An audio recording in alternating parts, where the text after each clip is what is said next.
Pitting under green, that's where you see the mistakes happen. One penalty so far.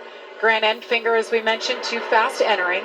And these guys in the Fords are banking on their trucks being lined up and being able to run faster than all these trucks that have been a little bit disorganized getting to pit road. We've seen Grant Enfinger have a penalty, and you know, this is going to be interesting to see how this plays out. Now they need to get connected as good as possible to be able to not do that. They need to stay in line and get connected and go and make as much time as possible. So what they're trying to do right now is they're going to try to, I call it sniff the draft off the trucks that just pulled off, right? So they're up to speed.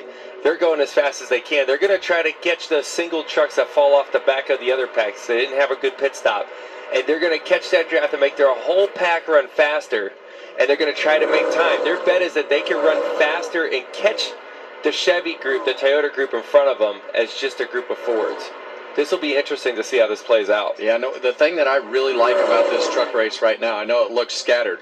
These guys and gals are here to learn. They're here to understand how to race, and being able to make a green flag pit stop and have to do all this strategy and adapt to it is really, really good experience for all these guys. I like to see it. Well, I mentioned mistakes. A couple of the Toyotas busted for speeding on pit road as well. Stuart Friesen in the 52, Tony Reininger in the 5. And there's no speedometer in these trucks. This is all done by RPM, and I think it's even harder in the truck series, and has definitely popped up several times tonight.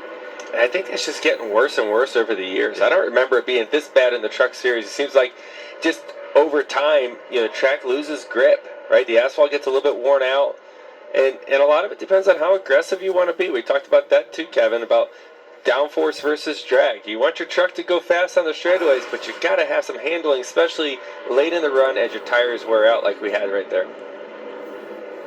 Yeah, and it's easy to talk yourself into taking drag out of the truck. Well, you know, I think we did this and we did that. Take a little grip out. I think it'll be okay. I think last year, you know, we were fine. And then you get to the racetrack, you're like, oh my God, I can't drive this thing. It is out of control. Better go do all these other things. We're going to find mechanical grip by doing this, this, and this. And fun to hear your guys' insight and perspective, especially during commercial break. It's fun, the banter back and forth. Well, it is fun, and you go back to the podcast, it's fun to be able to interview guys like Joey and all the different guests that we have, and it's fun to be able to hear the current guys talk about racing. I'm a couple of years, I'm working on my second year removed, so that makes it interesting to see if anything's evolved or changed. We have a big day tomorrow. Yes, we're doing an interview with myself and Roger Penske. Yes.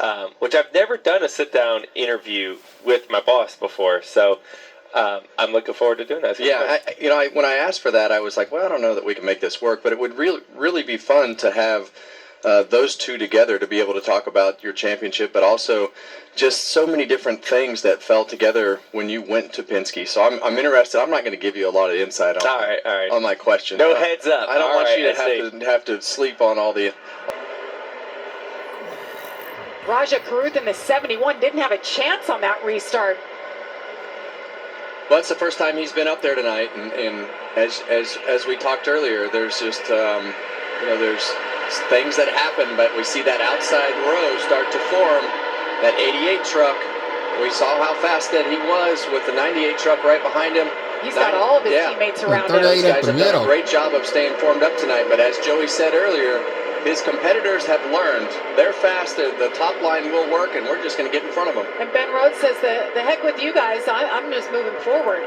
Ducked out a line from his teammates. The 38 and the 34 shot down the middle and carried a ton of speed, got their way up top, and now they're leading that third lane, looking like they're going to be in control of this race by the time they get into turn 1. Tanner Gray, haven't talked about him tonight. The 15 truck just behind Gio Ruggiero. 3 wide once again at Daytona. And we see a lot of those Toyotas in the middle lane all formed up. So this has definitely become more team-oriented than I've seen before. And the Fords have really done a good job all night of doing that as the Toyotas are joined up in the middle row. But Gio Ruggiero, this is his Truck Series debut. Yeah, and you see Gio, he knows which lane all of his friends are in the same brand. And you see it get really, really tight with Raja down there on the bottom. Raja Karuth in that 71 truck. You seen it wiggle a little bit there off of turn 4 to 17 of Raja Karuth. It's just uncomfortable watching. When they get 3 wide, there's even less room. They're going to be tighter on your door, which is going to make you even freer. If your truck's not handling good, not comfy. There's Chandler Smith trying to control the lead right now, seeing if he has any friends. He's done a great job of controlling that lead, and he's definitely been aggressive with those blocks and trying to control the speed of each lane and get down and block the lane that's coming the fastest. And right now he's got that 34 truck